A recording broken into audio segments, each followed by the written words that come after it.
sarjana ekonomi, terus masuk ke sini abang nih, abang ngapain sih gitu? Bener-bener, jadi memang kalau background kuliah nggak sesuai dengan apa yang saya kerjakan sekarang gitu kan, tapi ya ternyata memang banyak juga ya yang kuliahnya jurusannya apa, akhirnya profesinya apa gitu. Karena memang aku juga orientasinya proses ya, aku sangat menghargai proses dan suka belajar hal-hal baru. Jadi ya senang aja sih belajar hal baru. Kita realistis nih bang, ini kan skillnya memang finance, mungkin kayak saya juga dalam situasi abang mungkin. Dengan membuka KDK TV, saya harus yang tadinya kita duduk manis jadi konsultan di perusahaan, kita tiap bulan dapat puluhan juta mungkin gitu ya. Tapi ujuk-ujuk masuk ke satu yang kita foundernya sendiri, kita harus bakar uang, kita harus bakar tenaga segala macam. Aku tadi dengar mungkin ya ada di waktu kita aduh give up deh, capek gitu ya. Kita sebenarnya udah ada di level bisa dikatakan bisa di kemewahan. Iya dong. Apalagi abang Pajajaran, gua aja no mention bisa gitu. Terus ngapain ninggalin hal-hal yang seharusnya aku pikir kita berhak untuk di sana. Terus kita milih yang mengharuskan kita main tanah, main becek di sawah lagi. Aduh, apa sih gitu.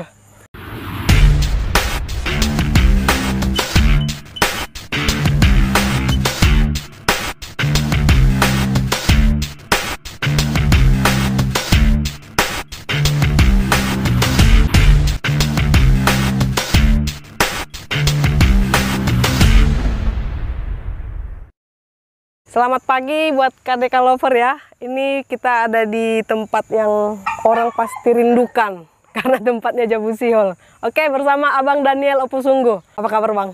Luar biasa. Jujur saya termasuk mengikuti beberapa postingan Abang. Kalau saya pribadi sih melihat, saya tadi dengar baru 3 tahun. Ini kan masih dalam struggle lah ya, kesulitan atau seperti apa. Tapi saya melihat dari sorot mata itu optimismenya tinggi. Tapi sebelum jauh ke sana, kenapa harus Jabusi Hall nih Bang? Oke, mungkin sebelum aku jawab, aku konfirmasi dulu kalau Jabusi Hall sudah 6 tahun. 6 tahun, siap. Tapi 3 tahun pertama di Jalan Via Teuda. Kalau sekarang dari Juli 2019 kita bikin di sini. Kenapa harus Jabusi Hall bikinnya? Ya itu tadi belajar dari perjalanan, belajar dari pengalaman. Akhirnya saya percaya bahwa semua tempat punya potensi. Untuk kalau dari sisi pariwisatanya, bahwa semua tempat punya potensi, tinggal bagaimana kita mengemas potensi ini menjadi suatu paket yang menarik untuk ditawarkan ke wisatawan, seperti itu. Tapi kalau dari sisi masyarakatnya, nggak tahu kenapa sih Kak, saya senang sekali living lokal ya. Saya senang berinteraksi dengan masyarakat gitu. Jadi besar kerinduan pengalaman yang Tuhan kasih ke saya bisa juga dialami oleh teman-teman atau masyarakat yang ada di sekitar Jabusi Hall ini, seperti itu. Jadi supaya ada wadah, ada tempat bagi masyarakat untuk mengimplementasikan kali ya bakat-bakat mereka, kerinduan-kerinduan mereka, terutama dari budaya, lingkungan, dan kesehatan mental. Itu mungkin definisi Jabusi Hall ya. Tapi kalau motivasi hadirnya Jabusi Hall ini ada nggak Bang? Seperti apa filosofinya kehadiran Jabusi Hall itu? Untuk filosofinya sendiri kan dari namanya kan Jabusi Hall. Jadi dari bahasa Batak artinya rumah rindu. Kenapa bikinnya rumah rindu atau Jabusi Hall? Supaya siapapun yang datang ke sini rindu untuk kembali lagi. Kayaknya KDK TV akan bakalan datang lagi nih. Oke. Jadi kita kan tahu lah, mungkin aku lihat juga profil abang, kita seumuran nih. Ya, karena aku tengok, dan saya juga alumni Budi Mulia, mungkin.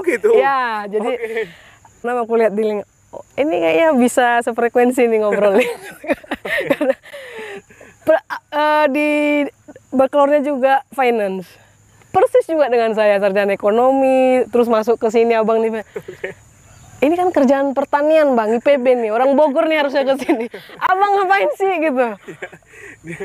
Ya benar-benar. Jadi memang kalau background kuliah nggak sesuai dengan apa yang saya kerjakan sekarang gitu kan. Tapi ya ternyata memang banyak juga ya yang kuliahnya jurusannya apa, akhirnya profesinya apa gitu.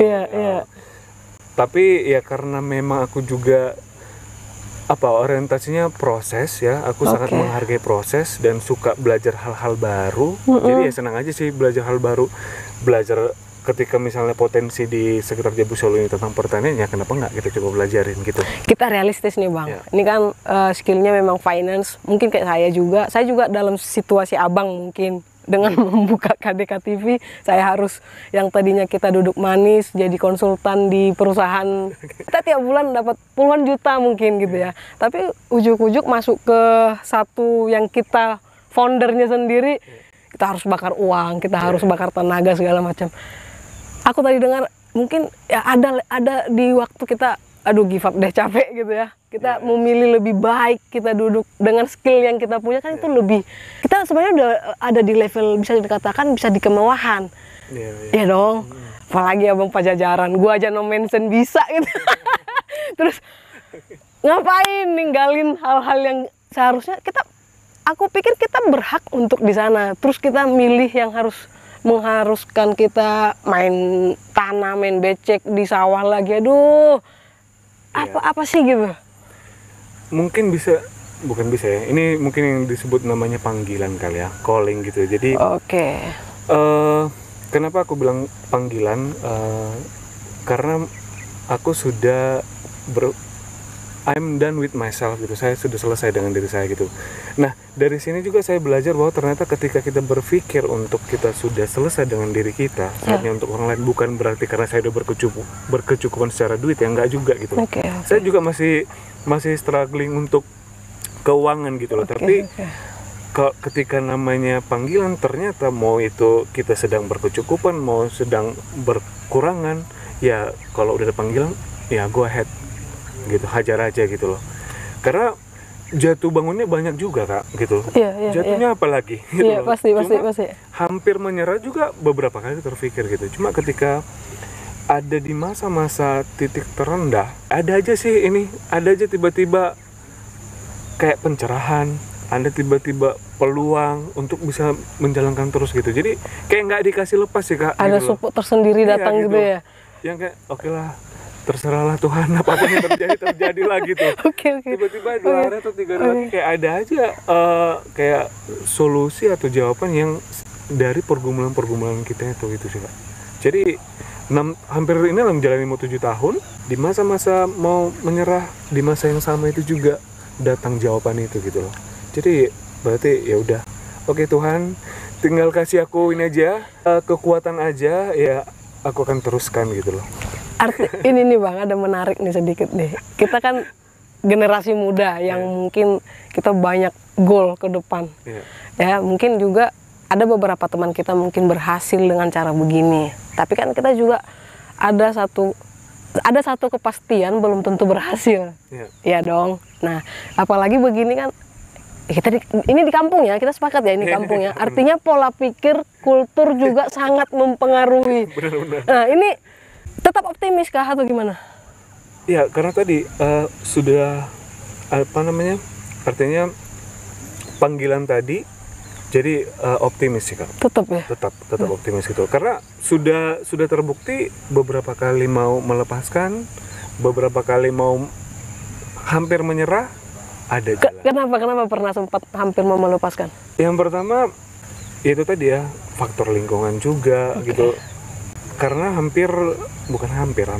banyak sekali yang tidak memahami, baik itu lingkungan di sini, keluarga sendiri, teman-teman gitu yang nggak paham apa yang sedang kita kerjakan di Jabusjolo ini. Jadi kayak merasa sendiri sih Kak. Kayak merasa sendiri. Jadi ketika kan ada masa-masa kita lagi. Tapi pacar nggak ninggalin ya Bang? Nah.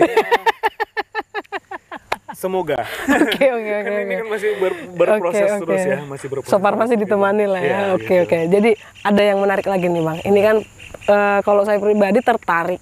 Bahkan saya lahir di Samosir. Peluang di sana justru lebih besar untuk melakukan begini. Artinya kawasan wisata semua ada dan bule-bule juga lebih banyak ke sana. Artinya kalau saya melihat lebih besar peluang untuk dilakukan ini di Samosir gitu.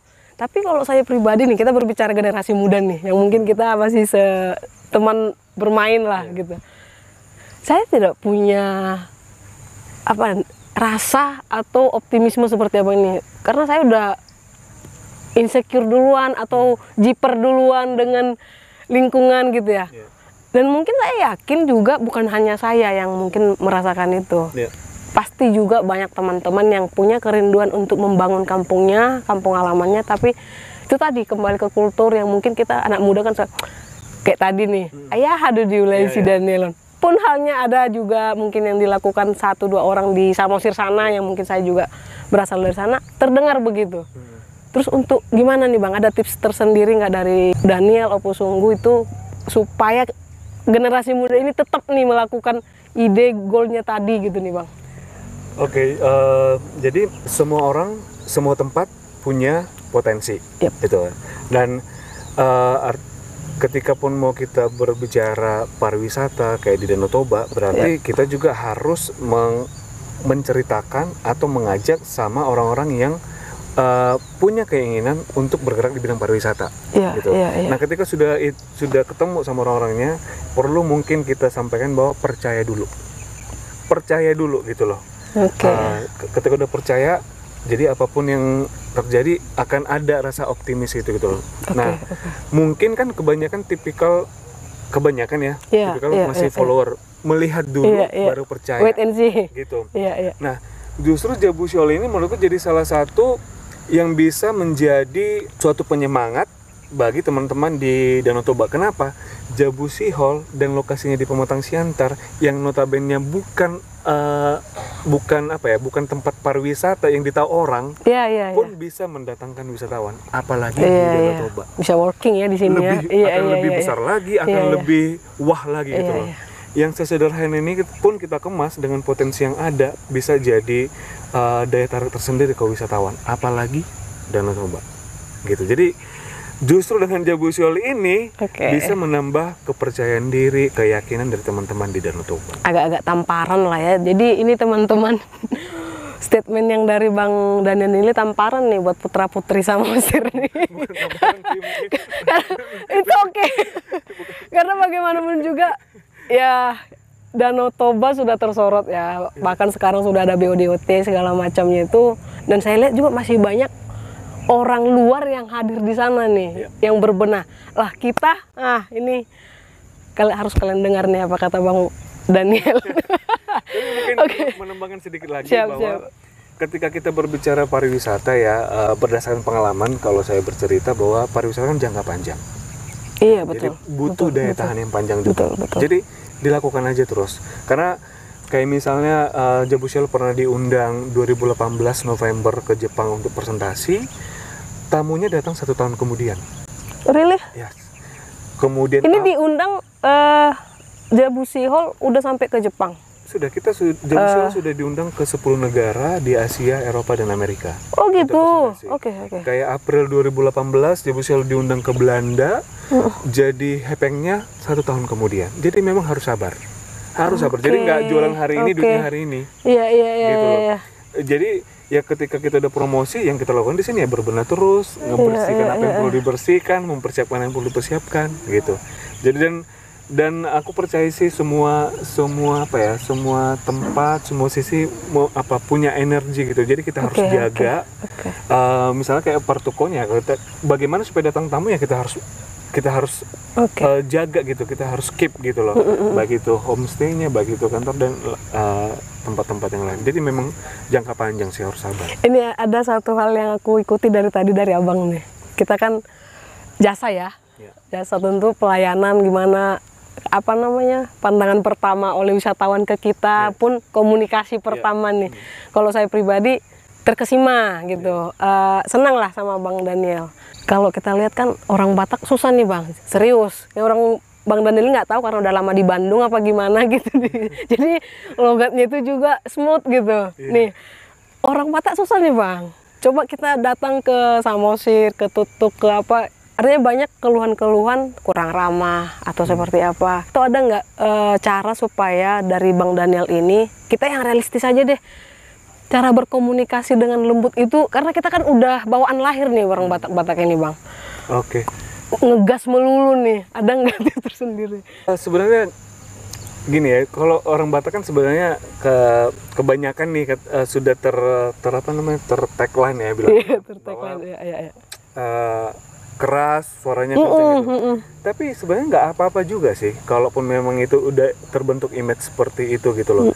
Nah paling mungkin yang ini berdasarkan pengalaman di sini, hanya kita sampaikan informasi apa-apa saja yang ada di tempatnya kita, dan kita pastikan bahwa si tamu mendapatkan apa yang sudah mereka dapatkan, informasi yang sudah mereka dapatkan. Misalnya mereka bayar untuk hal-hal ini, dipastikan itu semua mereka dapatkan gitu loh. Jadi kalaupun ada misalnya bagian-bagian yang akhirnya tidak mereka dapatkan tapi sudah mereka bayarkan, disampaikan alasannya kenapa akhirnya misalnya nggak jadi kesini karena misalnya cuaca hujan atau lagi berombak atau apa seperti itu. Jadi harus clear. Nah ketika semua sudah clear, tamunya juga akan puas kok gitu. Apa menjadi kebutuhannya dia kita tanyakan, ada lagi yang kurang gitu. Jadi nggak perlu harus, karena orang Batak dipaksa selembut orang Jawa juga kan susah ya. Gitu. Jadi maksudnya menurut aku sih tetap jadi Batak aja. It's okay ya. Tapi clear apa yang menjadi kebutuhan dari wisatawan kita penuhin gitu. Dan memang ketika di pariwisata ya perlu bekerja dengan hati kali ya. Jadi jangan hitung-hitungan, dia udah kayak gini aku bikin, harusnya dia jangan kayak itu. Namanya kita kan di hospitality, pelayanan kan. Dan dari sini aku juga belajar, ketika kita sudah melayani dan tamunya puas dan sampai jatuh cinta, dia yang akan menjadi marketing. Kemana-mana ya. Gitu. Karena kalau online kadang kan dibayar untuk bilang bagus. Betul. Belum tentu percaya loh semua orang dengan promosi-promosi di online. Betul. Kan kita kadang dibayar untuk bilang bagus. Tapi kalau udah jatuh cinta, dia merasakan langsung. Itu menurut aku ya, itu akan lebih powerful ya. Makanya tamu-tamu di Jebusiol ini 70-80% tamu-tamunya sudah by rekomendasi. Ya, seperti KDK TV. Ya. Karena sudah jatuh cinta, ke Jebusiol aja karena gini-gini. Oke. Nice ya.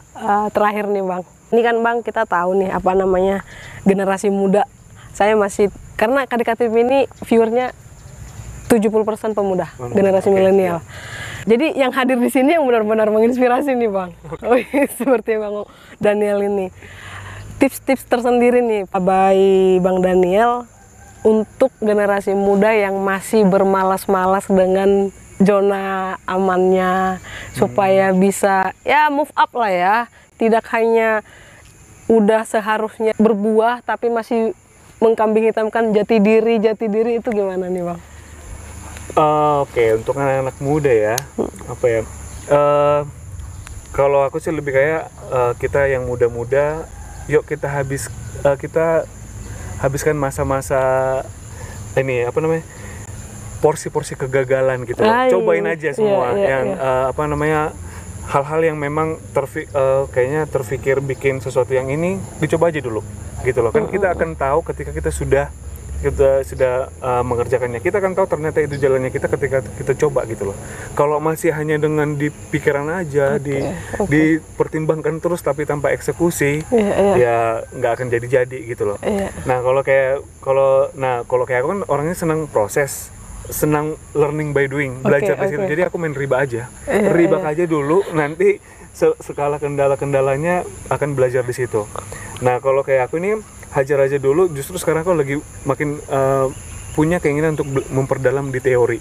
Karena di prakteknya aku sudah kerjain nih. Udah dijalani supaya makin mantap, teorinya bisa kita belajar. Artinya mungkin sekolah sertifikasi lagi, pendalaman untuk pemahaman pariwisata lagi, untuk bikin sekolah singkat seperti itu. Jadi memang harus balance sih, antara praktek dan teori harus balance gitu. Tapi terlalu banyak teori tanpa praktek juga menurut aku kurang oke ya gitu. Tapi praktek terus tanpa belajar di teorinya juga kurang pas, harus balance sih dua-duanya. Yang aku tarik nih Bang, gagal-gagal aja nggak apa-apa ya? Nggak apa-apa. Sepanjang masih dalam proses. Jatah gagalnya kita kan banyak nih. Pakai aja jatah gagalnya. Jatah gagal, ini menarik nih. Jatah gagal kita habiskan aja di masa muda. Coba aja terus. Ini harus dengar generasi muda yang suka mandelin. Habisin aja Bang ya. Oke, the last Bang. Jelas Bang, karena bagaimanapun juga kita harus tahu, mungkin kalau saya pribadi tentu akan mengajak teman-teman ke Jabusi Hall. Tapi mungkin ada beberapa teman KDK lovers juga nggak tahu Jabusi Hall itu apa sih yang membuat kita harus ke Jabusi Hall. Oke, kalau kenapa harus ke Jabusi Hall? Karena begitu banyak pengalaman-pengalaman yang akan membuat teman-teman jatuh cinta ya, dan ingin kembali pulang ke Jabusi Hall. Dan untuk mengetahui apa-apa saja kegiatannya, boleh dilihat di Instagramnya kita. Instagramnya kita ada di Jabusi Hall Social Enterprise. Tapi kalau mau lihat kegiatan consultingnya ada di Jabusi Hall Consulting, dan kegiatan yayasan kita ada di Jabusi Hall Foundation. Nah, untuk titik lokasinya boleh dilihat di Google di Jabusi Hall Experiencing Batak Culture Empowering Batak People.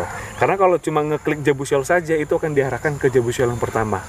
Jadi harus Jabusi Hall Experiencing Batak Culture Empowering Batak People. Kita tunggu di Jabusi Hall. Oke, thank you KDK Lover. Kalian harus ingat ya, ini Jabusi Hall benar-benar menginspirasi, terkhusus generasi muda, generasi milenial yang ada di perantauan. Kita harus banyak explore ya. Jangan cuma Bang Daniel aja yang sukses, harus semua kita sukses. Oke Bang, thank you.